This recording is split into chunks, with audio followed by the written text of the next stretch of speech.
Seri ketiga Bukek Xiansu. Cinta Bernoda Darah. Audiobook, novel silat. Cerita, Ho Ping Hu. Bab 27. Ayah, aku minta izin padamu untuk menggantikan kedudukan Cao Cu dari agama kita Bengkao, dan putraku menjadi kaisar di Nancao. Suara ini lantang dan terdengar semua orang yang hadir.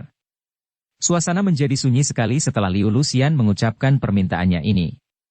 Tak seorang pun berani mengeluarkan suara, bahkan banyak yang menahan napas untuk menyaksikan apa selanjutnya yang akan terjadi. Apakah Bengkao yang sudah demikian tersohor itu akan berganti Cao Cu, kepala agama, secara demikian sederhana dan juga kasar? Apakah Kaisar Nancao akan dicopot dan diganti begitu saja di depan banyak tamu dari seluruh pelosok dunia? Apakah Nancao dan Bengkao akan diserahkan kepada seorang wanita berwatak iblis seperti Tou Xiaokui yang kini lebih patut disebut Tou Kuibo, biang iblis beracun, itu? Kalau hal ini terjadi, akan gegerlah dunia, karena tadi wanita itu sudah berjanji akan memerangi dan menundukkan semua kerajaan. Dan dengan ilmu kepandaiannya yang demikian hebatnya, hal itu benar-benar merupakan bahaya besar. Tiba-tiba kesunyian itu dipecahkan oleh suara ledakan keras dan semua orang menjadi pucat. Mulut ternganga dan mata terbelalak memandang ke arah peti mati yang mendadak meledak keras itu. Tutup peti mati pecah berantakan dan sesosok tubuh yang tinggi besar bangkit dari dalam peti mati, langsung berdiri tegak. Tubuh tinggi besar berpakaian serba putih, bermuka pucat tapi tetap dapat dikenal sebagai muka Pajiu Sin Ong Liu Gan. Mata yang terbelalak lebar hampir keluar dari pelupuknya itu seperti bukan mata manusia, dan suaranya terdengar berkumandang seperti suara dari dunia lain ketika mulutnya yang tertarik keras itu bergerak. 3 tahun aku menanti datangnya saat ini. Luxian. Aku dapat menduga akan hal ini setelah kau mencuri Sempo Chin Keng, kitab 3 pusaka, dan minggat. Hanya aku yang dapat menahanmu.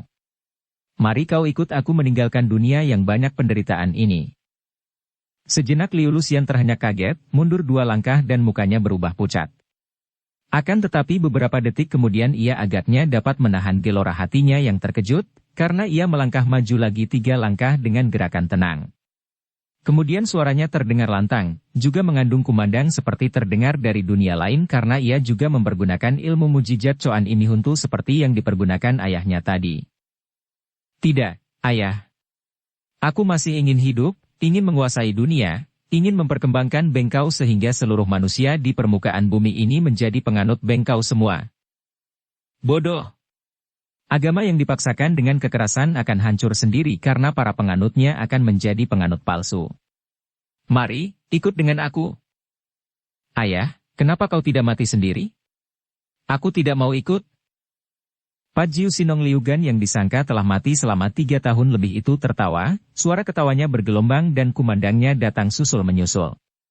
Lebih separuh jumlah tamu jatuh bergulingan, tidak kuat menahan getaran suara ketawa bergelombang ini yang seakan-akan membetot semangat mereka sehingga mereka roboh pingsan.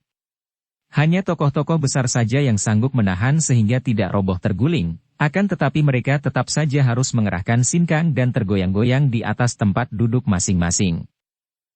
Kau hendak memaksa, ayah? Aku melawan.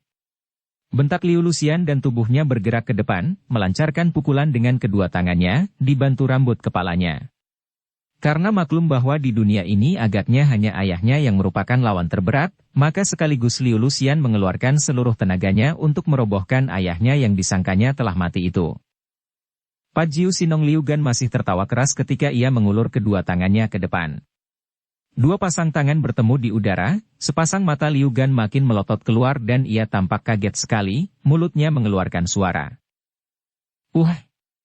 Dan darah segar tersembur keluar dari mulutnya. Akan tetapi dari mulut Liu Luxian keluar jerit mengerikan, lalu terdengar suara gaduh ketika tubuh 2 orang itu roboh menabrak dan menggulingkan peti mati berikut meja sembahyang.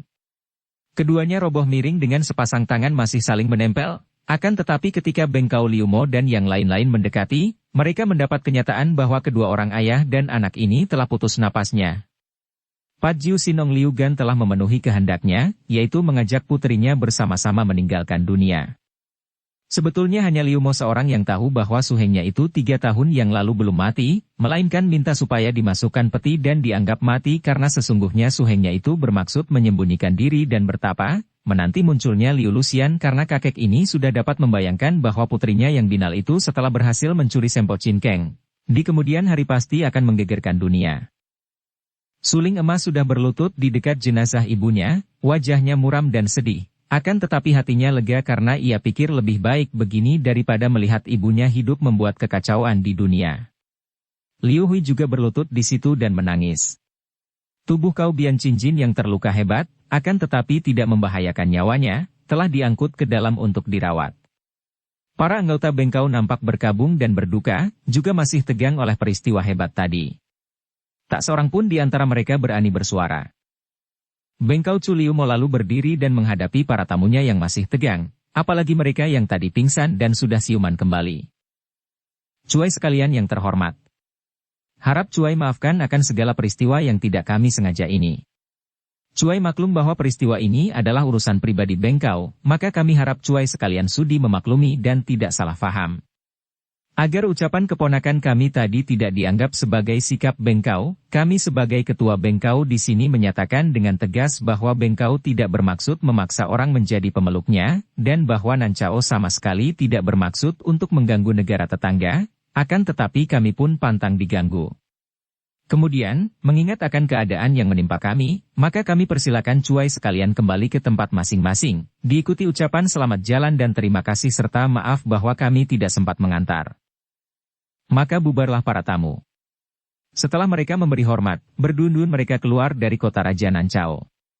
Di sepanjang jalan mereka itu ramai membicarakan peristiwa mengerikan yang terjadi di Nancao dan mereka merasa puas bahwa mereka mendapat kesempatan menyaksikan hal-hal luar biasa, ketegangan yang mengerikan dan pertempuran-pertempuran tingkat tinggi yang tak mungkin mereka saksikan lagi. Suling emas ikut membantu pemakaman ibu dan kakeknya, juga penguburan Cui Bengkui. Kemudian ia berlutut di depan Bengkau Chu Liu Mo dan berkata dengan suara sedih. Saya mintakan maaf atas sepak terjang mendiang ibu yang telah mengacau Bengkau. Liu Mo menarik napas panjang dan mengulur tangan mengelus kepala suling emas. Tidak apa, anak baik. Memang ibumu sejak dahulu begitu, keras hati dan aneh wataknya. Untung bahwa kau agaknya mewarisi watak ayahmu. Mendiang ayahmu, Jenderal Kam Siek adalah seorang laki-laki sejati, seorang pendekar perkasa yang mengagumkan. Karena itu pula, melihat gelagat adikmu Busin dan anakku Huiji, aku akan merasa bahagia sekali kalau mereka dapat terangkap jodoh. Aku serahkan urusan ini kepadamu. Baiklah. Dan sebagai penebus dosa ibu, saya akan menyusul Hagianlo ke Hitan untuk minta kembali tongkat Bengkau yang dirampasnya. Setelah berpamit, Suling Emas mengajak kedua orang adiknya, Busin dan Xian Eng, pergi dari Nancao untuk mencari dan menolong Lin Lin, sekalian untuk merampas kembali tongkat Bengkau dan untuk mewakili ibunya menghadapi 5 orang Tiante Liokoai di puncak Taishan. Perpisahan yang sederhana, akan tetapi mendatangkan kedukaan dan kesepian di hati Busin dan Liu Hui. Hanya pandang mata mereka saja saling menyatakan perasaan hati yang mewakili 1000 bahasa. Terpisahnya dua hati yang saling mencinta. Mari kita ikuti pengalaman Lin Lin yang sudah lama kita tinggalkan. Seperti telah diceritakan di bagian depan, sekeluarnya dari terowongan rahasia dan melihat Cui Bengkui, Lin Lin lupa akan segalanya saking marahnya melihat pembunuh ayah bunda angkatnya. Maka ia lalu menerjang dan menyerang Cui Bengkui, malah dibantu oleh Busin dan Xian Eng. Akan tetapi tentu saja mereka bukan lawan Cui Bengkui yang sakti, dan sebagaimana telah kita ketahui, Lin Lin kemudian ditolong oleh orang-orang Hitan yang secara aneh sekali berhasil membawa pergi Lin Lin berikut pedangnya dan mayat orang-orang Hitan yang tewas di situ. Kiranya orang-orang Hitan itu melakukan gerakan ilmu barisan yang mereka sebut mengancau atau mengail ikan, berhasil membuat bingung orang-orang yang berada di situ dan dalam kehebohan itu dapat membawa pergi Lin Lin. Memang, orang-orang Hitan ini yang semenjak dahulu merupakan bangsa perantau, pandai sekali berperang gerilya sehingga hanya 12 orang saja telah berhasil mencuri Lin Lin dari depan banyak orang. Lin Lin sendiri yang ketika itu hampir celaka di tangan Cui Bengkui kalau saja secara sembunyi tidak ditolong oleh Suling Emas. Hanya melihat orang-orang Hitan itu berlari-lari di sekelilingnya, membuatnya pening dan entah bagaimana. Akhirnya ia ikut berlari-lari dan tahu-tahu ia sudah berlari jauh meninggalkan Nancao. Tapi selalu berada di dalam kurungan orang-orang Hitan. Setelah menjelang senja dan rombongan orang hitam itu yang tiada henti-hentinya berlari tiba jauh di daerah perbatasan kota raja mereka berhenti. Lin Lin terengah-engah dan barulah gadis ini sadar sepenuhnya bahwa ia tadi ikut berlari-lari bersama rombongan itu keluar dari kota raja. Hi, kalian ini membawaku kemana? Antarkan aku kembali ke kota raja Nancao. Aku harus bunuh Cui Bengkui iblis jahat itu. Seorang di antara 12 prajurit hitam itu, yang paling tua, menjura dengan hormat di depan Lin Lin lalu berkata, Tuan Putri, susah payah hamba berhasil menyelamatkan Paduka daripada bahaya maut. Hamba hanya melakukan perintah. Kalau Paduka kembali ke sana, berarti hanya akan mengorbankan nyawa secara sia-sia. Tidak gampang Cui Bengkui dapat membunuhku. Suling emas takkan membiarkan dia membunuhku. Tadi pun suling emas membantuku. Hayo antar aku kembali ke sana. Tuan Putri, hamba sekalian tidak berani. Hamba yang membantu mendiang Pak Sintung Lo Chiang Kun, selain kehilangan beliau, juga kehilangan 12 orang saudara. Hamba semua hanya melaksanakan perintah Hek Lo Chiang Kun, sebaiknya Paduka bicara dengan beliau. Siapa Hek Lo Chiang Kun, Panglima Tua Hitam? Tanya Lin Lin. Paduka sendiri yang memerintahkan beliau merampas tongkat. Kau maksudkan Hek Giam Lo? Mana dia sekarang? Dia harus membantuku membunuh Cui Bengkui. Mana dia? Suruh dia ke sini. Dengan sikap yang agung seakan-akan memang semenjak kecil dia memerintah orang-orang hitam, Lin Lin membentak-bentak mereka. Hek Lo Chiang Kun sudah lama menanti Paduka, Tuan Putri. Marilah, tidak jauh lagi. Setelah bertemu dengan Hek Lo Chiang Kun, Paduka dapat berunding dengannya. Lin Lin menganggap omongan ini tepat. Baik, hayo kita berangkat menemui Hek Giam Lo. Maka berangkatlah mereka, sekarang tidak berlarian seperti tadi lagi, melainkan berjalan kaki. Lin Lin di depan bersama pemimpin rombongan, diiringkan oleh yang lain dari belakang. Rombongan itu berjalan dengan langkah tegap, wajah mereka berseri, sama sekali tidak kelihatan berduka walaupun baru saja kehilangan seorang panglima dan 12 orang kawan. Semangat mereka tinggi dan dalam melangkahkan kaki secara berirama mereka lalu bernyanyi dengan suara lantang dan gagah. Mula-mula Lin Lin merasa betapa lucu kelakuan mereka ini, akan tetapi lambat laun ia merasa tertarik sekali dan kagum. Agaknya panggilan darahnya membuat ia merasa dekat dengan orang-orang ini, malah sebentar kemudian ia ikut pula mengatur langkah membarengi mereka dan karena lagu itu pendek dan diulang-ulang, beberapa menit kemudian Lin Lin ikut pula bernyanyi bersama mereka. Kata-katanya asing baginya, namun, dasar ia cerdas, sebentar saja ia hafal tanpa dapat mengerti maksud kata-katanya. Ikut sertanya Lin Lin dalam barisan ini sambil bernyanyi menambah semangat orang-orang hitam itu dan suara nyanyian mereka makin keras dan makin bersemangat. Tak lama kemudian sampailah mereka di tepi sebuah sungai. Inilah Sungai Kan Kiang, sungai yang mengalir menuju ke utara dan menjadi anak sungai atau cabang dari sungai besar yang Cekiang. Pemimpin rombongan mengeluarkan sebuah tanduk, agaknya tanduk rusa yang besar. Ketika ia meniup tanduk itu terdengar bunyi suara yang aneh. Seperti suara binatang tidak keras akan tetapi suara itu membawa getaran yang kuat. 10 menit kemudian, terdengarlah lengking seperti suling dan tampaklah sebuah perahu besar meluncur datang. Di kepala perahu berdiri sesosok tubuh yang berselubung pakaian hitam dengan muka tertutup kedok tengkorak. Hek Giam Lo. Sebentar kemudian perahu itu minggir dan Lin Lin meloncat ke atas perahu, diikuti oleh 12 orang pengikutnya. Perahu itu diikatkan pada sebatang pohon. Setelah berada di atas perahu, 12 orang itu sibuk bekerja, dan agaknya mereka sudah biasa dengan pekerjaan di perahu.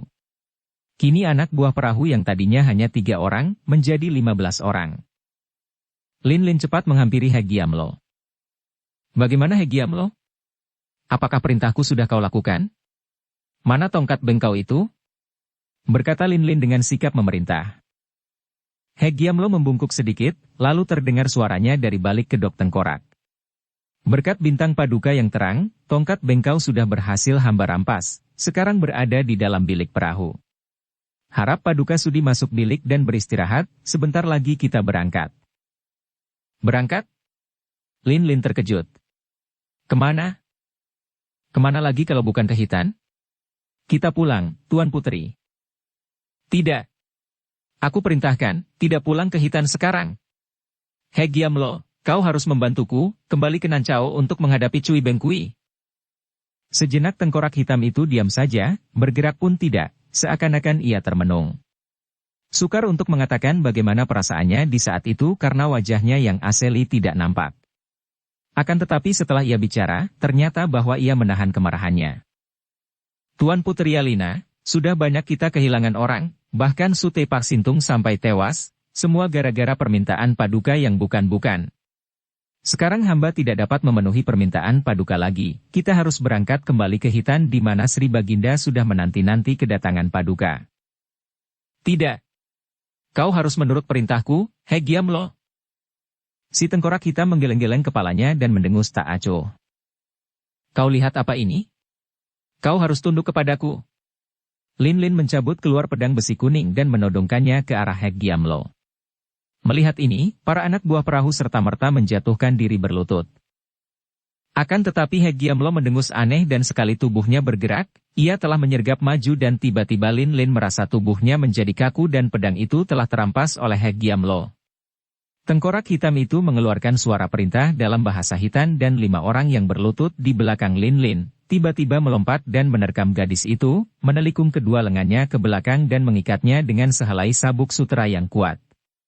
Di lain saat, ketika mereka melepaskan Lin Lin, gadis itu sudah terbelenggu kedua tangannya di belakang tubuh. Lin Lin terkejut, sama sekali tidak mengira bahwa orang-orang itu, termasuk He Giamlo akan berani melawannya. Akan tetapi ia tidak takut, malah ia lalu memaki-maki. Keparat kau, He Giamlo. Awas kau, sesampainya di Hitan, akan kuberitahu kepada Sri Baginda tentang perlakukanmu yang kurang ajar agar kau mendapat hukuman penggal leher. He Giamlo mendengus, kemudian memberi perintah dalam bahasa Hitan. Agaknya ia menyuruh pergi para anak buahnya karena mereka itu seorang demi seorang lalu menghilang ke dalam dan ke balik bilik perahu. Kemudian He Giamlo menghadapi Lin Lin yang berdiri dengan tegak walaupun kedua tangannya terbelenggu. Yalina, ucapanmu ini mengingatkan aku akan ibumu. Dahulu ibumu juga hendak memenggal leherku, malah ia telah menyiram mukaku dengan racun. Kau tahu aku siapa? Nah, tengoklah baik-baik. Cepat sekali He Giamlo merenggut kedoknya dan Lin Lin menjadi pucat, memandang terbelalak pada wajah seorang laki-laki yang bentuknya tampan gagah, akan tetapi wajah itu mengerikan karena tidak berkulit lagi. Daging muka itu, atau lebih tepat tulang-tulangnya terbungkus kulit tipis licin, hidung dan bibirnya yang masih bagus bentuknya itu pun menjadi mengerikan dengan kulit tipis berkerut dan putih seakan-akan tidak berdarah. Matanya tidak berbulu lagi, alisnya pun hilang, kepalanya tidak berambut. Benar-benar wajah yang mengerikan, jauh lebih mengerikan daripada wajah Cui Bengkui. Dengan suara lirih dan penuh kengerian Lin Lin bertanya.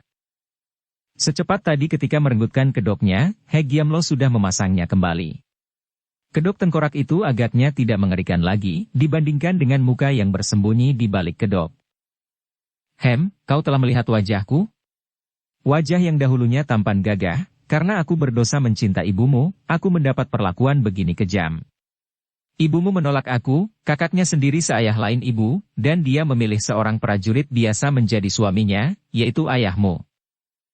He Giamlo diam sejenak, agaknya menahan kemarahannya. Lin Lin teringat akan cerita Kim Lun Sengjin tentang putri mahkota Hitan yang bernama Tayami, yang menurut Kim Lun Sengjin adalah ibunya.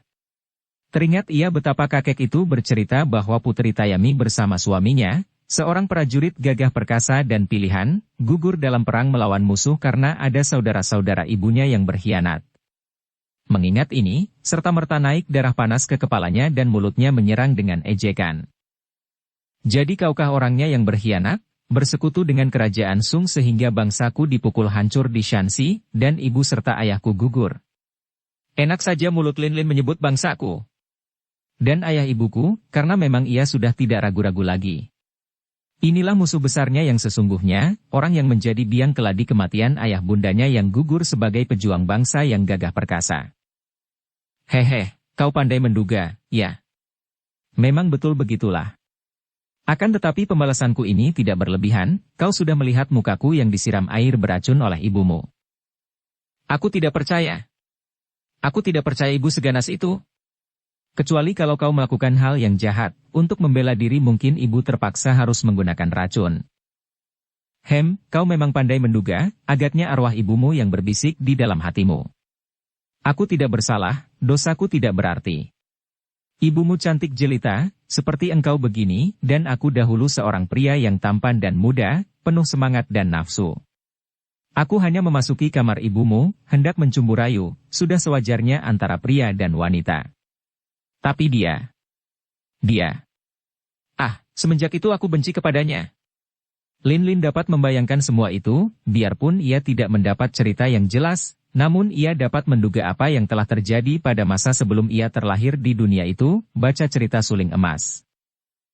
Hegiamlo, kalau begitu sikapmu tunduk kepadaku hanya pura-pura. Kau menawanku mau apa? Secara tidak terduga, Hegiamlo kembali menjura dengan penuh penghormatan. Tak perlu membadut dan berpura-pura lagi. Bentak Lin. Tuan Putri Alina, hamba tidak berpura-pura. Hamba Hegiamlo hanya mentaati perintah Sri Baginda atau kakak hamba sendiri. Paduka harus hamba bawa ke Hitan dan di sana Paduka akan dikaruniai anugerah sebagai permaisuri menjadi ratu di sisi Sri Baginda kakak hamba. Apa? Lin menjerit. Kalau dia itu kakakmu, dan kau kakak seayah ibuku, berarti kau dan dia itu masih pamanku. Dia paman tua, dia uaku, masa dia hendak memberiteriku? Gila kau. Hehe, tidak ada yang gila, Tuan Putri. Jamak laki-laki beristrikan wanita, muda lagi cantik. Ibu Paduka memang seayah dengan hamba dan Sri Baginda, akan tetapi berlainan ibu, jadi di antara kita sudah bukan apa-apa. Paduka akan menjadi ratu di Hitan, menjadi junjungan di samping Sri Baginda, karena itulah hamba juga menjadi hamba Paduka. Hanya karena Paduka tidak mau sukarela pergi ke Hitan, terpaksa hamba membelenggu Paduka. Gila.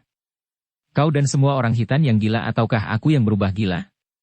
Raja Hitan, kakakmu itu selamanya belum pernah melihat aku, kenapa dia bersikeras hendak menawanku dan mengambilku sebagai permaisuri? Di dunia ini, mana ada peristiwa yang lebih gila daripada ini? Paduka akan menyesal mengeluarkan caci maki seperti itu, Tuan Putri. Kakak hamba Sri Baginda mengambil keputusan ini berdasarkan kebijaksanaan yang luar biasa.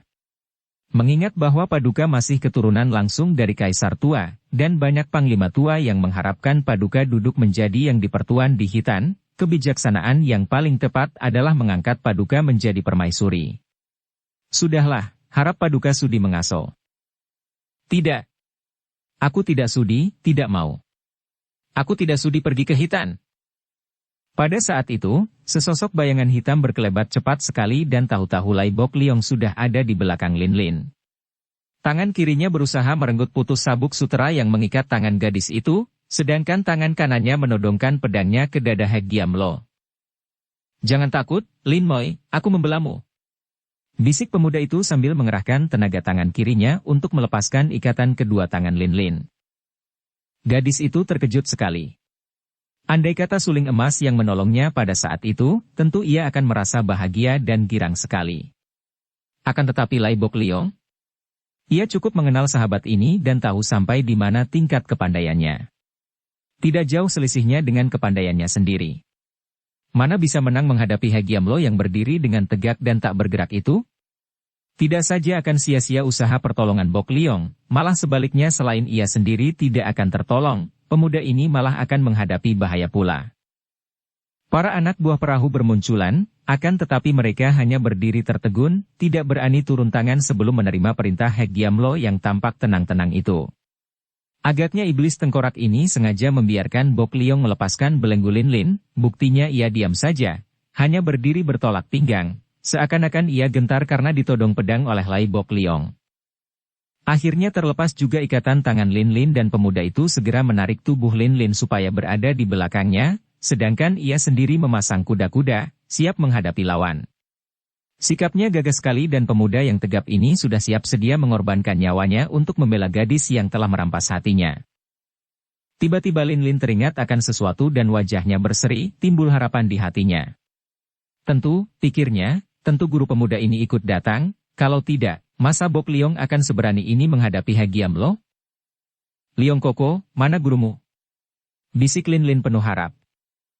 Bok Liong tidak menjawab, matanya bergerak-gerak memandang Hegiamlo dan para anak buah Hitan yang bermunculan dan mengurungnya di atas perahu yang lebar itu.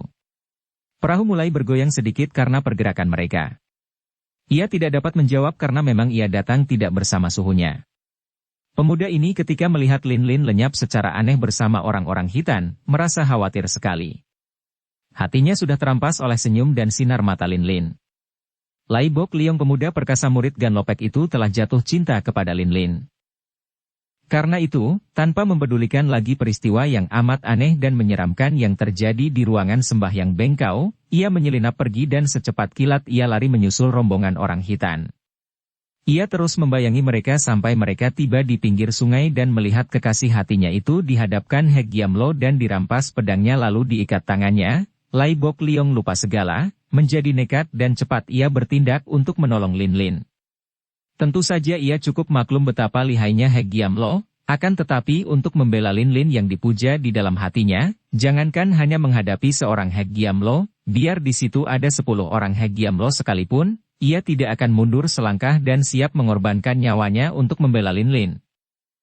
Melihat cara Bok Liong menodongkan pedang dengan tubuh agak bergoyang-goyang, Hek Giam Lo mengeluarkan suara mendengus.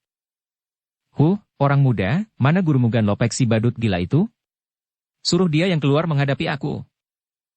Diam-diam Bok Liong terkejut.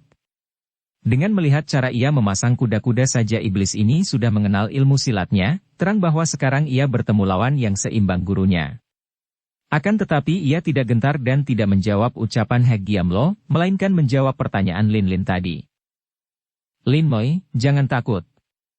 Untuk menolongmu dari para iblis ini, tidak usah suhu yang maju, cukup dengan aku saja. Kemudian ia menghadap Hek Giam Lo dan berkata lantang. Hek Giam Lo, kau seorang Lo Cian Pue yang berilmu tinggi. Tidak seharusnya kau memaksa nona ini yang tidak mau ikut ke hitan. Harap kau orang tua suka memandang muka suhuku dan membebaskannya, biarkan dia pergi bersamaku kemana ia suka. Kelak kalau aku atau suhu lewat hitan, tentu tidak lupa singgah untuk menyampaikan terima kasih dan hormat. Ucapan Bok Liong ini adalah ucapan gagah seorang tokoh Kang Ou terhadap tokoh Kang Ou lain, dan biasanya orang-orang Kang Ou tunduk akan sopan santun. Kang Ou seperti ini. Bocah gila, melihat muka tolol gurumu, aku mau ampunkan kau. Hayo lekas kau minggat dari sini dan jangan mengganggu urusan kami. Tuan Putri Yalina akan ikut bersama kami, sama sekali tidak ada sangkut pautnya denganmu. Pergi. Berbaring dengan ucapan ini, Hek Giam Lo menggerakkan lengan bajunya yang berubah menjadi sinar hitam menyambar ke arah dada Lai Bok Liong. Tenaga sakti yang dahsyat merupakan angin yang kuat sekali menyambar ke depan. Bok Liong sudah siap sedia, cepat ia lompat menghindar ke samping tubuhnya bergoyang-goyang, pinggulnya megal-megol akan tetapi tahu-tahu pedangnya sudah menyelinap di antara sambaran angin, mengirim tusukan balasan ke arah lambung si iblis tengkorak. Diam-diam Hek Giam Lo kaget dan kagum. Seorang muda yang dapat menghindarkan serangannya dan seketika dapat balas menyerang, jarang sekali terdapat di dunia Kang Ou. Maklumlah ia bahwa pemuda murid Gan Lopek ini sudah lumayan kepandaiannya. Tentu saja dengan mudah ia dapat menangkis tusukan pedang itu dengan kibasan lengan bajunya. Ketika pedangnya terkena kibasan ujung lengan baju, hampir saja pedang itu terlepas dari tangannya. Bok Liong kaget bukan main, namun ia tetap melanjutkan serangannya, kini pedangnya membuat 3 lingkaran lebar yang makin lama makin sempit lalu menjurus ke arah dada lawan. Hebat serangan ini, dan kuat sekali. Namun dengan mudah pula Hek Giam Lo menghindar, lalu dari samping pukulan jarak jauh dengan ujung lengan baju membuat Bok Liong terhuyung-huyung, hampir menabrak seorang anak buah hitan. Anehnya, orang hitan ini sama sekali tidak bergerak atau menyerang, dan ini merupakan bukti betapa teguh mereka memegang disiplin. Tanpa perintah kepala mereka, orang-orang hitan ini tidak berani sembarangan bergerak. Dan mereka memang betul, karena andai kata ada yang bergerak, hal itu berarti membantu Hek Giam Lo tanpa diperintah dan ini berarti pula menghina tokoh besar itu yang mungkin hukumannya adalah maut. Lin Lin yang melihat perlawanan gigih dari Bok Liong terhadap Hek Giam Lo, menjadi kagum. Tiba-tiba ia lari menerobos memasuki bilik perahu. Juga orang-orang hitan mendiamkannya saja, apalagi gadis itu adalah Tuan Putri. Bagi mereka, tanpa ada perintah Hek Giam Lo mereka tidak akan berani mengganggunya sedikit pun juga. Tak lama kemudian Lin Lin sudah berlari keluar lagi, di tangannya memegang tongkat bengkau yang kepalanya dihias permata Ya Beng Cu. Kiranya gadis ini memasuki bilik untuk mencari senjata karena pedangnya sudah terampas oleh Hek Giam Lo. Setelah tiba di luar, ia melihat Bok Liong terkurung sinar hitam yang dibuat oleh lengan baju Hek Giam Lo, maka tanpa banyak cakap lagi ia lalu menggerakkan tongkat bengkau mengemplang dari belakang ke arah kepala Hek Giam Lo. WR. Tongkat itu lewat dekat kepala ketika Hek Giam Lo menghindar, kemudian sekali lompat iblis tengkorak ini sudah tiba dekat Bok Liong. Lengan baju kiri digerakkan melibat pedang Bok Liong, tangan kanan mengirim pukulan dari atas ke bawah yang kalau mengenai kepala Bok Liong tentu akan pecah seketika. Haya! Bok Liong menjatuhkan diri ke belakang dan bergulingan, pukulan itu menyambar lewat dan brak. Papan perahu terkena pukulan tangan Hek Giam Lo menjadi amblong berlubang besar. Biarpun Bok Liong sudah terhindar daripada bahaya maut, namun pedang pusaka Goat Kong Kiam, kini sudah terampas dan berada di tangan si iblis tengkorak. Hek Giam Lo mengeluarkan suara seperti orang tertawa, tangan kanannya bergerak dan pedang rampasan meluncur ke belakang menangkis tongkat bengkau yang sudah menyambarnya lagi. Trang! Biarpun pedang itu disambitkan untuk menangkis, namun tenaga sambitannya membuat Lin Lin mengaduh karena telapak tangannya terasa panas dan perih, baiknya tongkatnya tidak terlepas. Pedang itu terbentur dan meluncur seperti anak panah ke arah kaki Bok Liong. Pemuda ini cepat melompat menghindar agar jangan sampai kakinya terbabat pedangnya sendiri. Cap! Pedang Goat Kong Kiam menancap sampai setengah lebih di atas papan perahu. Bocah gila, lekas minggat. Sekali lagi aku tidak memberi ampun. Kata Hek Giam Lo sambil menggerakkan tangan kiri menyambut tongkat yang kembali telah dipukulkan oleh Lin Lin ke arah kepalanya. Kali ini Hek Giam Lo menerima tongkat itu, menarik lalu mendorong kuat sekali. Lin Lin menjerit dan tubuhnya terlempar. Keluar perahu. Biur. Tubuhnya menimpa air yang muncrat tinggi. Tolong. Au. Lin Lin kaget sekali karena tubuhnya kaku, kaki tangannya lumpuh tak dapat digerakkan untuk berenang, maka dengan panik ia minta tolong. Sesosok bayangan melompat ke air. Dia adalah Bok Liong yang cepat menyelam dan menyambar tubuh Lin Lin yang sudah tenggelam itu, kemudian memeluknya dan membawanya berenang ke pinggir perahu. Tongkat bengkau masih berada di tangan gadis itu yang tidak mau melepaskannya. Dengan agak sukar Bok Liong menyambar pinggiran perahu, lalu menaikkan tubuh Lin Lin, yang masih kaku karena tadi terkena totokan lihai Hek Giam Lo. Ia sendiri meloncat ke atas perahu dan kembali mencabut pedangnya. Hek Giam Lo, kau bukan lawanku. Sekali lagi, memandang muka Suhu, harap kau suka membebaskan Lin Moi dan aku. Kalau kau mau berkelahi, lawanlah Suhu, baru sebanding. Akan tetapi kalau kau tidak mau membebaskan Lin Moi, terpaksa aku mengadu nyawa denganmu. Heh, bocah edan. Nona ini adalah tuan putri kami, dia adalah calon permaisuri Hitan. Kau ini bocah gila berani jatuh hati kepadanya? Marahlah Bok Liong. Ia melompat maju dengan serangan pedangnya. Kali ini Hek Giam Lo melibat ujung pedang lawan dengan lengan bajunya, menggerakkan ke bawah dan tubuh Bok Liong terbanting ke atas papan perahu. Seketika tubuh Bok Liong amblas sampai sepinggang karena kebetulan sekali ia terbanting pada papan yang telah bolong terkena pukulan Hek Giam Lo tadi. Kasihan pemuda itu, ia berusaha melepaskan diri namun sia-sia karena pinggangnya terjepit sehingga ia seperti seekor tikus masuk perangkap. Namun ia masih memaki-maki, Hek Giam Lo, kau bunuhlah aku, tapi bebaskan Lin Moi. Tidak dibunuh buat apa? Berkata demikian, Hek Giam Lo menghampiri tubuh Bok Liong yang masih terjepit papan perahu. Pemuda ini dia pun sudah tidak berdaya, namun pedangnya masih berada di tangan dan ia dengan sikap menantang siap untuk melakukan serangan terakhir dengan senjatanya sebelum tewas, sedikit pun tidak terbayang rasa takut di wajahnya. Hek Giam Lo, jangan bunuh dia. Tiba-tiba Lin Lin berseru keras. Hek Giam Lo menengok ke arah gadis itu yang kini sudah berdiri dengan muka pucat. Iblis itu mendengus, lalu menggumam. Tidak dibunuh buat apa? Dia kurang ajar, berani mencintai Tuan Putri, harus dibunuh mati untuk menebus dosanya. Setelah berkata demikian, Hek Giam Lo melangkah lagi menghampiri Bok Liong. Hek Giam Lo, kalau kau membunuhnya, aku tidak sudi ikut ke Hitan. Kembali Lin Lin berseru. Hamba dapat memaksa Paduka. Karena Hek Giam Lo membacokkan pedangnya dengan sekuat tenaga. Tubuhnya yang terjepit membuat ia tidak dapat menyerang secara baik, hanya asal membacok saja. Hek Giam Lo mendengus dan tahu-tahu pedang itu sudah terlibat oleh ujung lengan baju sebelah kiri, sedangkan tangan kanan iblis itu sudah bergerak mencengkeram ke arah kepala Bok Liong. Pemuda ini hanya dapat memandang dengan mata mendelik dan dengan sikap gagah menanti datangnya maut dengan mata terpentang lebar. "He Giamlo, kalau kau bunuh dia, aku akan bunuh diri." Teriak Lin Lin yang sudah kebingungan sekali melihat Bok Liong terancam bahaya maut. Pemuda itu datang untuk menolongnya, tak mungkin sekarang ia diam saja menyaksikan penolongnya terancam kematian yang mengerikan. Cengkeraman ke arah kepala itu mendadak berubah dan kini yang dicengkeram adalah baju pada punggung Bok Liong. Sekali sentak tubuh pemuda itu sudah keluar dari jepitan papan dan sekali mengayun tangan Hek Giamlo melemparkan tubuh Bok Liong keluar dari perahu dan untuk kedua kalinya air muncrat tinggi ketika tertimpa tubuh pemuda itu. Hanya sebentar Bok Liong tenggelam. Segera ia muncul lagi, terengah-engah dan menyemburkan air dari dalam mulutnya. Pedang Goat Kong Kiam masih di tangan kanannya dan dengan mata mendelik marah ia berenang ke arah perahu sambil memaki. "He Giamlo iblis penakut anak-anak. Kalau kau tidak membebaskan Lin Moi, akan mengadu jiwa denganmu." Melihat kenekatan pemuda yang keras kepala ini, Lin Lin bingung dan kaget sekali. Cepat ia berlari ke pinggir perahu dan berseru, "Liong tuaku, jangan ke sini lagi. Kau pergilah, sia-sia melawan dia." "Lin Moi, tidak bisa aku meninggalkan kau," tertawan iblis itu. "Kalau perlu aku akan mengadu jiwa, apa artinya kematian?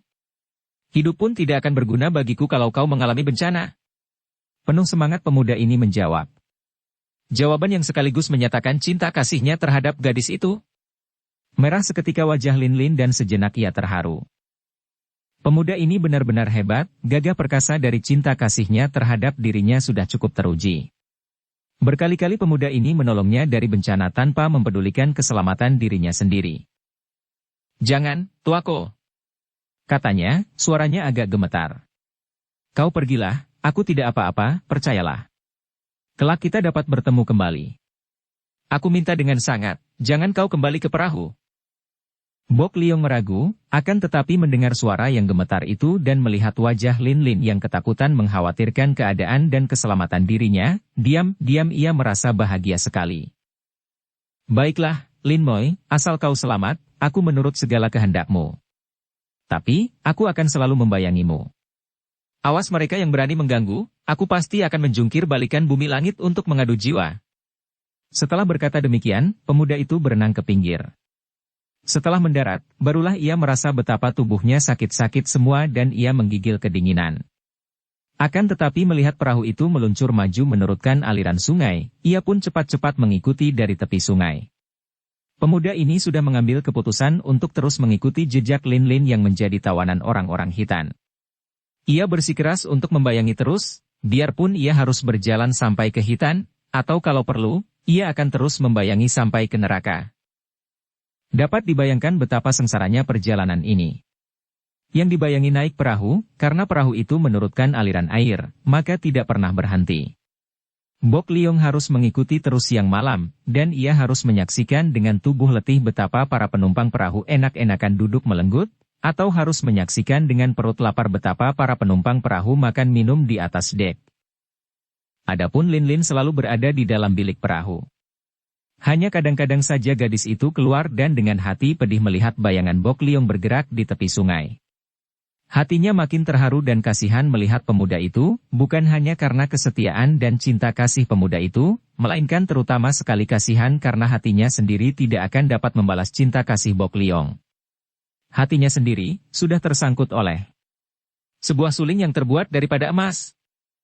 Kita tinggalkan dulu Lai Bok Liong yang dengan sengsara membayangi jejak orang-orang hitam yang menawan Lin Lin sebagai seorang tawanan terhormat karena gadis ini, biarpun hakikatnya amat dibenci oleh Hek Giamlo, namun sesungguhnya adalah calon ratu yang akan diperistri oleh Kaisar Hitam. Mari kita mengikuti perjalanan suling emas bersama dua orang adiknya, Xian Eng dan Bu Xin. "Tuaku, kenapa kau tadi tidak mencegah Lin Moi dibawa pergi orang-orang hitam? Bagaimana kalau sampai dia mengalami celaka?" Di tengah perjalanan Xian Eng menegur suling emas. Suling emas diam saja, hanya menarik napas panjang. Mereka bertiga berjalan seenaknya, suling emas sebagai petunjuk jalan di depan, di belakangnya berjalan Xian Eng dan Bu Xin berjalan di belakang. "Eng Moi, bagaimana kau bisa menegur tuaku seperti itu? Kau tahu sendiri betapa peristiwa hebat susul-menyusul yang menyedihkan hati tuaku," kata Bu Xin. Terang bahwa suling emas menghadapi hal-hal hebat, pertemuan dengan ibunya yang ternyata seorang iblis betina, kemudian kejadian-kejadian berikutnya yang hebat. Tentu saja suling emas kurang memperhatikan keadaan Lin Lin. Kalian tidak usah khawatir. Lin Lin berada di tangan suku bangsanya sendiri, takkan diganggu. Melihat gelagatnya, apalagi mengingat akan pengalaman adik Xian Eng ketika diculik orang-orang Hitan, agaknya Lin Lin adalah putri Hitan yang dahulu dipungut ayah kita. Betapapun juga, kita akan pergi ke Hitan, merampas kembali tongkat bengkau, sekalian mencari Lin Lin. Menurut pendapatku, sebaiknya kalian pulang dulu ke Qinlingshan, biar aku mencari Lin Lin. Kalau sudah jumpa, akan kuajak dia menyusul ke Qinlingshan, tentu saja kalau dia mau. Kalau ia mau? Apa maksudmu, tuako? Tanya Xian Eng heran. Bukankah dia itu putri Hitan? Kalau dia sudah kembali kepada bangsanya dan merasa berhak berada di sana dan tidak mau kembali ke Qinlingshan, tentu saja kita tidak dapat memaksanya, bukan? Bersambung ke bab 28. Dukung kami dengan subscribe, follow, like, komen dan share. Terima kasih.